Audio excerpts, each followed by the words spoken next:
দেখছি আমি খেয়াল রাখছি।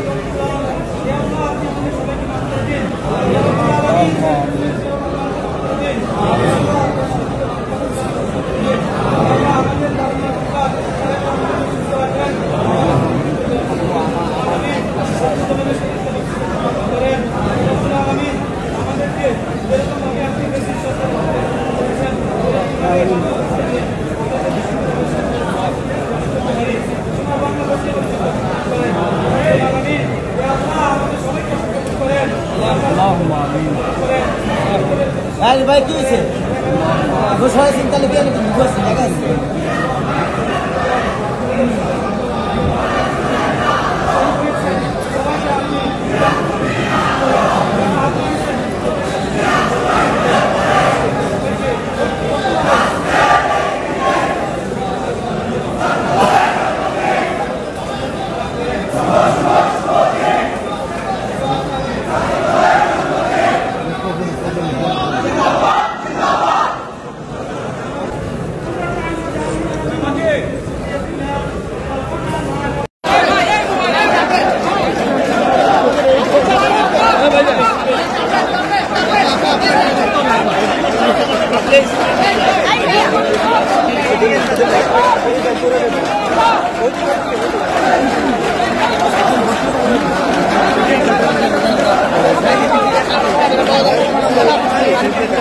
আর একটু বেশি যেতে হবে। হ্যাঁ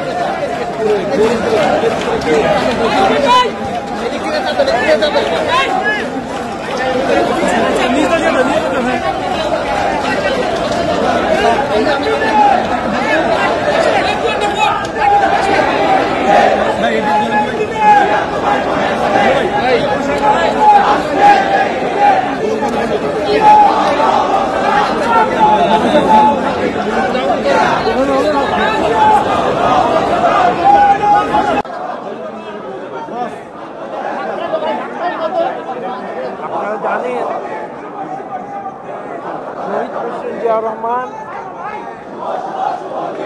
ছাত্রদল সৃষ্টি করেছিলেন এবং তার ৪৬তম প্রতিষ্ঠা বার্ষিকী উদযাপন উপলক্ষে স্বাধীনতার ঘোষক বীর উত্তম বিএনপির প্রতিষ্ঠাতা সভাপতি এবং ছাত্র দলের পেছনে যিনি ছিলেন চালিকা শক্তি, সেই শহীদ প্রেসিডেন্ট জিয়া রহমানের মাজারে আমরা এসেছি শ্রদ্ধা অবনত চিত্তে তাকে সম্মান প্রদর্শন করার জন্য। এখানে একটি কথা আজকে নতুন করে উল্লেখ করতে হয়, সেটা হচ্ছে ছাত্র জনতার শক্তি। বাংলাদেশে আপনারা দেখেছেন বিগত ১.৫ দশকের ওপরে একটি স্বৈরাচারী শাসন তারা চেপে বসেছিল, বাংলাদেশের মানুষের স্বাধীনতা হরণ করেছিল। বলতে গেলে তারা বাংলাদেশের মানুষের গণতন্ত্র হরণ করেছিল, বাংলাদেশের মানুষের কথা বলার অধিকার হরণ করেছিল, বাংলাদেশের মানুষের রাইট অফ অ্যাসোসিয়েশন হরণ করেছিল, বাংলাদেশের মানুষের ভোটের অধিকার হরণ করেছিল। এক কথায় বলতে গেলে, আমি যেটা একটু আগেও বলেছি, তারা এই দেশকে একটি স্বৈর শাসনে পরিণত করেছে। আপনারা দেখেছেন দীর্ঘ 15 বছর যাবৎ বাংলাদেশের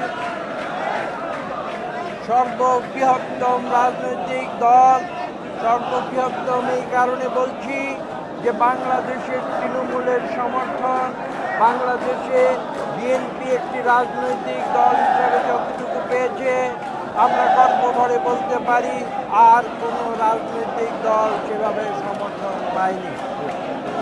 এবং সেই রাজনৈতিক দল দীর্ঘ 17 বছর অন্যায়ের বিরুদ্ধে, স্বৈরাচারের বিরুদ্ধে, গণতন্ত্রের পক্ষে সংগ্রাম করেছে এবং তার চূড়ান্ত পর্যায়ে আপনারা দেখেছেন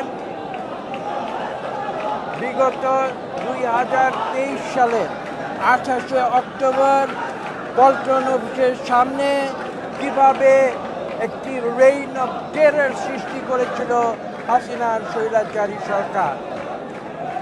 এবং আপনারা দেখেছেন বিশ্ব মিডিয়াতে সেখানে কি বলা হয়েছিল, সেখানে সেই 28শে অক্টোবরকে বলা হয়েছিল সেখানে একটি অত্যাচারী শাসন, গণতন্ত্র মৃত্যু ঘটানোর জন্যে সেখানে ঝাঁপিয়ে পড়েছিল অসুরের মতো।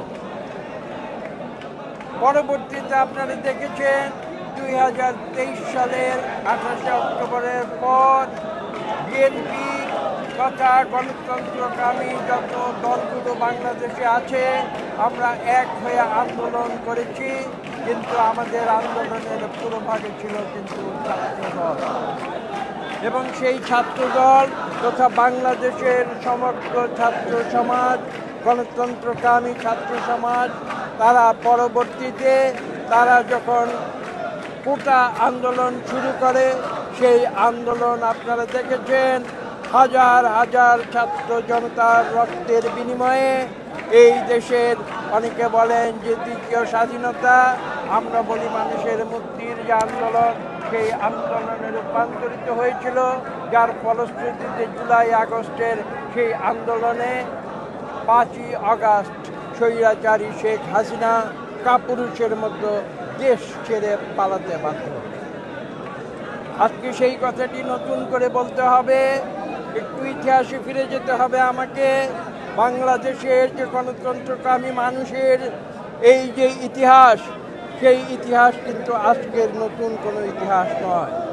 1948 সালে কার্জন হলে ঢাকা বিশ্ববিদ্যালয়ের ছাত্ররা তারা তৎকালীন পাকিস্তানের গভর্নর জেনারেল তার বক্তব্যের বিরোধিতা করে দাঁড়িয়ে উঠেছিল, বলেছিল রাষ্ট্রভাষার কথা। এবং যারই ফলশ্রুতিতে আপনারা দেখেছেন 1952 ভাষা আন্দোলন, তৎপরবর্তী 1962 সালের যে শিক্ষা আন্দোলন, তৎপরবর্তী 1969 সালের যে স্বাধীনতা আন্দোলনের যে পূর্ব সুরি ছাত্ররা যখন আন্দোলন শুরু করে এবং পরবর্তীতে 71 সালের মুক্তিযুদ্ধ, এই সব কিছুতে অগ্রগণ্য ছিল সমাজ। এবং সেই ছাত্ররা পরবর্তীতে স্বাধীনতার পরে আবার তারা ফুসে উঠেছিল 72 থেকে 75-এর অন্যায়ের বিরুদ্ধে।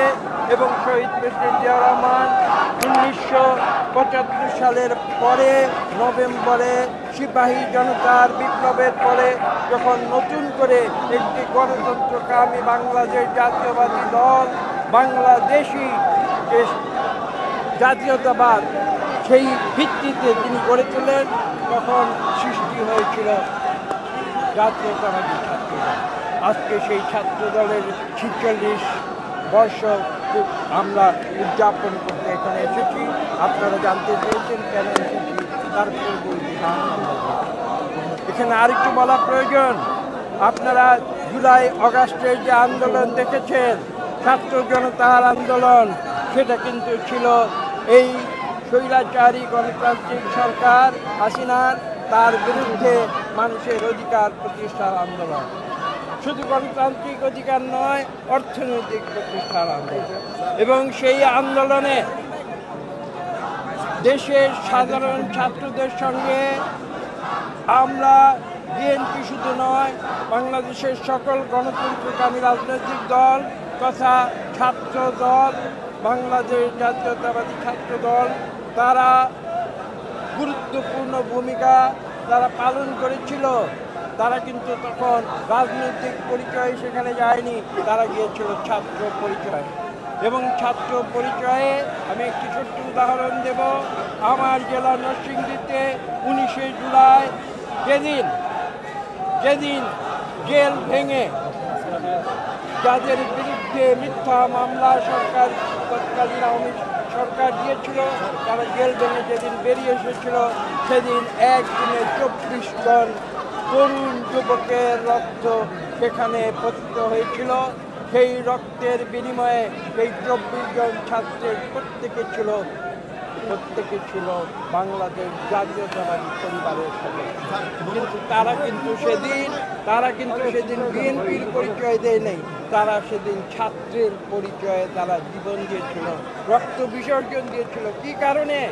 বাংলাদেশে গণতন্ত্র ফিরে আসতে হবে, এখানে একটি সুষ্ঠু নিরপেক্ষ নির্বাচন হতে হবে, মানুষের ভোটের অধিকার ফিরে আসতে হবে এবং সেই ভোটের মাধ্যমে বাংলাদেশ সত্যিকার অর্থে যে জনগণের কাছে এই বাংলাদেশ, যে জনগণের বাংলাদেশ, সেই বাংলাদেশে পুনরায় জনগণের সরকার প্রতিষ্ঠিত। স্যার, নতুন বছরে আপনারা দীর্ঘ 15 বছর গণতন্ত্রের জন্য লড়াই করেছেন, সংগ্রাম করেছেন। নতুন বছরে কি প্রত্যাশা করছেন? বাংলাদেশে গণতন্ত্র ফিরবে কিনা? একথা বলার অপেক্ষা রাখে না। এই দেশ কিন্তু নতুন প্রজন্মের দেশ। আমরা নতুন প্রজন্মের দিকে তাকিয়ে আছি। তারা এই দেশের নেতৃত্ব ভবিষ্যতে গ্রহণ করবে, এটা কিন্তু কারো বলে দেবার অপেক্ষা রাখে না। এটা হচ্ছে প্রকৃতির নিয়ম, একজন যাবে আরেকজন আসবে। এবং আমরা এই আত্মবিশ্বাস বাংলাদেশের নতুন প্রজন্মের উপরে আমাদের রয়েছে যে এই নতুন প্রজন্ম সত্যিকারভাবে প্রশিক্ষিত হয়ে তারা ক্লাসে ফিরে যাবে। যারা লেখাপড়া সুসম্পন্ন করেনি তারা লেখাপড়া সম্পূর্ণ করবে।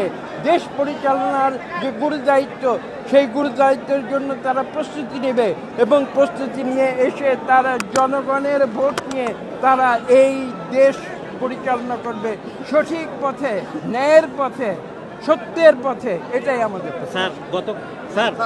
গতকাল বৈষম্যবিরোধী ছাত্র আন্দোলনের নেতৃবৃন্দ বলেছেন শেখ হাসিনার বিচার এবং সংস্কার ছাড়া নির্বাচন তারা চায় না। আপনারা কি চান? সংস্কার একটি চলমান প্রক্রিয়া। সভ্যতার আদি যুগ থেকে মানব সভ্যতা বিকশিত হয়েছে সংস্কারের মাধ্যমে। সংস্কার কোনোদিন থেমে থাকে না। কাজেই আগে সংস্কার, পরে নির্বাচন, অথবা আগে নির্বাচন পরে সংস্কার, এগুলো কোনো অর্থবহ প্রশ্ন নয়। সংস্কার চলবে। যদি আমরা গণতন্ত্রে বিশ্বাস করি, প্রতি 5 বছর নির্বাচন হবে। আপনারা নতুন প্রজন্মের কথা বলেছেন, এদেশে নতুন প্রজন্ম তো ভোট দেওয়ারই সুযোগ পায়নি। তারা আকুল হয়ে আছে, তারা ভোটার হয়েছে, তারা ভোট দিতে চায় এবং এটা আমাদের নৈতিক দায়িত্ব। আমাদের নতুন প্রজন্মকে সেই ভোটের সুযোগ আমাদের সৃষ্টি করে দিতে হবে। তার অর্থ এটা নয় যে সংস্কার বসে থাকবে, সংস্কার চলবে এবং নির্বাচনের জন্য বিশেষ করে যে অত্যাবশ্যকীয় যে সংস্কারগুলো রয়েছে, সেই সংস্কারগুলো প্রশাসনিক সংস্কার, পুলিশ সংস্কার, নির্বাচন কমিশনের সংস্কার, আপনারা দেখেছেন আমরা প্রতিনিয়ত কাজ করে যাচ্ছি এবং আমরা এই বিশ্বাস রাখি যে একটি সমন্বয়ের মাধ্যমে সকল যে সংস্কার যেগুলো অতি প্রয়োজনীয় সেই সংস্কারগুলো হবে।